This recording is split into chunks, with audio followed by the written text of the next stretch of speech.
ассалому алайкум падарон, модарон, бародарон ва хоҳарони азиз, хуш омадед ба канали Ҳамнаво. Бо шумо ҳастам Али Акбар. Дӯстони азиз, чӣ хеле ки барои шумо тамоми хабарҳои оиди реси Россия, Тоҷикистон, Россия мекунам, ҳамааш бо факту далил аст ва албатта ки имрӯз як хабари хуши дигар дорем дӯстони азиз дар бораи билет, нархи билет.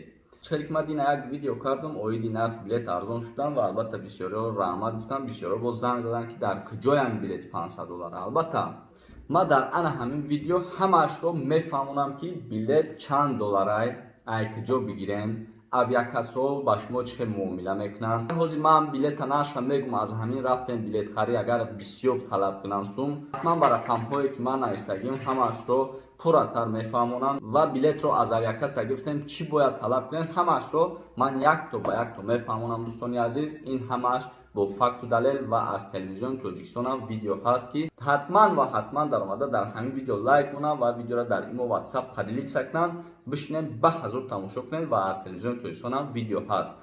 хуш дӯстони азиз, ман дирӯз чӣ гуфтам дар бораи билет. Нархи билет $500 амрикоӣ мебошад. баъди манъ кардани ширкати Россия, ду ширкати Россия Тоҷикистон баъд аз як ҳафта хабар баромад ки нархи билет бояд $500 Иёлоти Муттаҳидаи Амрико бошад.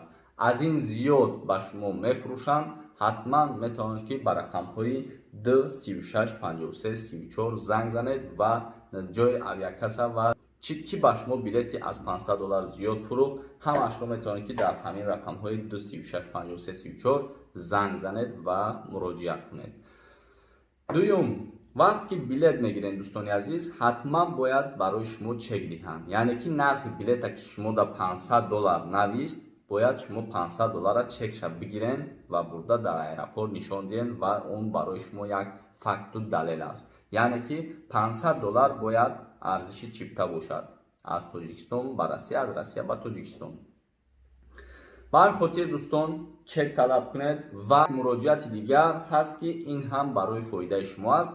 вақте ки чек талаб мекунем ба шумо чек наметан, аз он ҷо билет нагирем. ба ҳамин хотир инҳо ҳамааш барои шумо фоиданок аст ва як лайк падилитса кунем ки дигар бародарону хоҳароне ки билет мегиранд бохабар шаванд, савоби мову шумо ҳам мешавад. лекин ҳатман ва ҳатман дар канали мо меҳмон бошед, подписатса ва дар видео лайк гузоред. мо беҳтарин хабарҳои тару тозаи аниқу дақиқу бо факту далилашро пешкаш шумо мегардонем. биёед ҳозир аз телевизиони Тоҷикистон барои шумо наворе дорем ва аз фурудгоҳ барои шумо навор аст. худтона эҳтиёт кунед. мегзарем ба қисми видеои аз телевизиони Тоҷикистон. бо мақсади пешгирӣ аз ҳолатҳои ба таври сунъӣ боло бурдани нархи чиптаи ҳавопаймо дар хатсайрҳои байни Тоҷикистон ва Россия бо дастури роҳбарияти давлати ҳукумати ҷумҳурии Тоҷикистон аз ҷониби агентии авиатсияи гражданӣ назди ҳукумати ҷумҳурии Тоҷикистон тадбирҳои зарурӣ андешида мешавад. аз ҷумла барои ҳимояи ҳуқуқи шаҳрвандон мусофироне ки ба шаҳрҳои Федератсияи Россия нақшаи сафар доранд ва бо мақсади таъмини онҳо ба чиптаҳои ҳавопаймоӣ бо нархҳои дастрас аз ҷониби ҳукумати мамлакат ба агентии авиатсияи гражданӣ назди ҳукумати ҷумҳурии Тоҷикистон дастурҳои мушаххас дода шуда, дар навбати худ агентӣ аз ширкатҳои ҳавопаймоие ки дар хатсайрҳои байни ҷумҳурии Тоҷикистон ва Федератсияи Россия парвоз анҷом медиҳанд дархост намуд ки нархи чиптаҳоро дар доираи арзиши аслӣ танзим карда арзон ба фурӯш бароранд. парвозҳои байналмилалӣ бо Федератсияи Россия аз 1 апрели соли 2021 оғоз гардиданд. яъне аз 1 апрели соли 2021 байни ҷумҳурии Тоҷикистон ва Федератсияи Россия парвозҳои мунтазами байналмилалӣ дар самти Душанбе, Москва, Душанбе ҳафтаи 2 маротиба барқарор карда шуд. дар баробари ин ҷиҳати муташаккилона сафарбар намудани шаҳрвандони мо ба шаҳрҳои гуногуни Федератсияи Россия ва дигар минтақаҳо аз ҷониби ҳукумати ҷумҳурии Тоҷикистон барои амалӣ намудани парвозҳои чартерӣ иҷозат дода шудааст.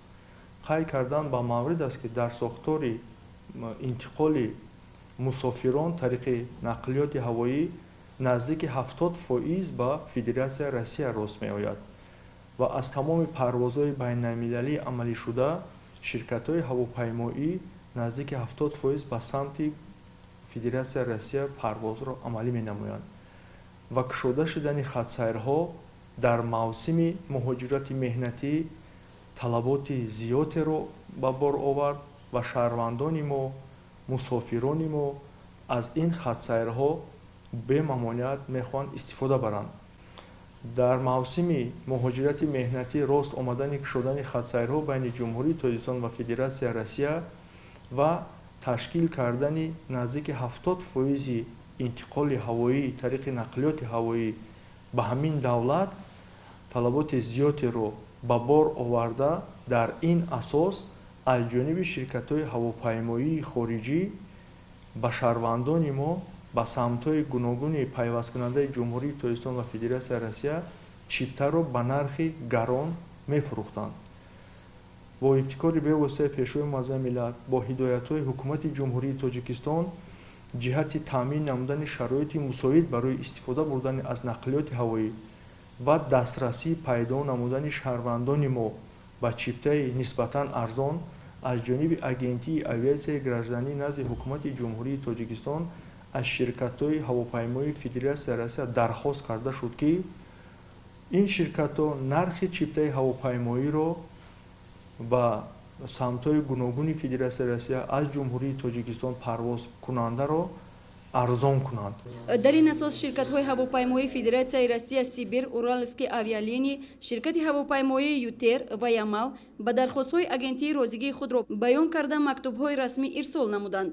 дар мактубҳои худ онҳо таъкид намуданд, ки аз ин пас нархи чиптаи ҳавопайморо ба самтҳои гуногуни Федератсияи Россия на зиёда аз $500 Штатҳои Муттаҳидаи Америка ва пардохт бо асъори миллӣ бо қурби муайян намудаи Бонки Миллии Ҷумҳурии Тоҷикистон ба фурӯш мебароранд. мақсади дастрасӣ ёфтани шаҳрвандонамон ба чиптаҳои арзону дастрас агентии авиатсияи граждании Тоҷикистон дархост намуданд, ки ширкати ҳавопаймоии Сибир нархҳои чиптаҳояшонро поён фуроранд. бо мақсади иҷро намудани дархости агентии авиатсияи граждании Тоҷикистон ширкати ҳавопаймоии Сибир нархи чиптаро на зиёда аз $500 муайян кард. бинобар ҳамин аз шаҳрвандон хоҳиш карда мешавад, ки барои дастрас намудани чиптаҳо ба нуқтаҳои фурӯши чиптаҳои ҳавопаймоии ширкати Сибир муроҷиат намоянд. дар асоси ин мактуби расмии авиакомпанияи Уральские авиалинии имзо шуда ба агентӣ оварда расонида шуд аз тарафи мо ва аз шаҳрвандон хоҳиш мекунем, ки дар вақти харидории чиптаи ҳавопаймоӣ ҳатман чеки чиптаро талаб намоянд ва нархи онро ҳатман бинанд, ки на зиёда аз $500 Штатҳои Муттаҳидаи Америка бо қурби асъори миллӣ муайян карда шуда бошад. барои паст гардонидани нархномаҳои чиптаҳои чартерӣ ба Тоҷикистон ҳозир парвоз карда истодааст. ширкати мо Ютер ва Азур Эйр ҳаматарафа тарафдорӣ кард ва ба агентии авиатсияи гражданӣ мактуб ирсол карданд, ки дар ҳақиқат нархҳои чиптаҳои чартериро на зиёда аз $500 муайян карда шавад. дар сурати мушоҳида намудани ҳолатҳои аз ҷониби нуқтаҳои чиптафурӯшӣ беасос боло бурдани нархи чиптаи ҳавопаймоӣ аз нархи муқаррар гардида, шаҳрвандон метавонанд ба рақамҳои боварии 236 5334 тамос гирифта муроҷиат намоянд. инчунин хоҳиш карда мешавад, ки шаҳрвандон ҳангоми харидорӣ намудани чиптаҳои ҳавопаймоӣ ҳатман расидаи онро чек талаб карда, дар сурати пешниҳод накардани расид чипта харидорӣ накунанд. ҳамзамон таъкид кардан ба маврид аст, ки шаҳрвандон ба ҳар миёнарав бовар накарда, танҳо аз нуқтаҳои фурӯши билети ҳавопаймоӣ аз намояндагони расмии ширкатҳои ҳавопаймоӣ чипта харидорӣ намоянд. Хуршедаи Наҷмиддин, Баҳодури Қурбон, Душанбе, Ахбор.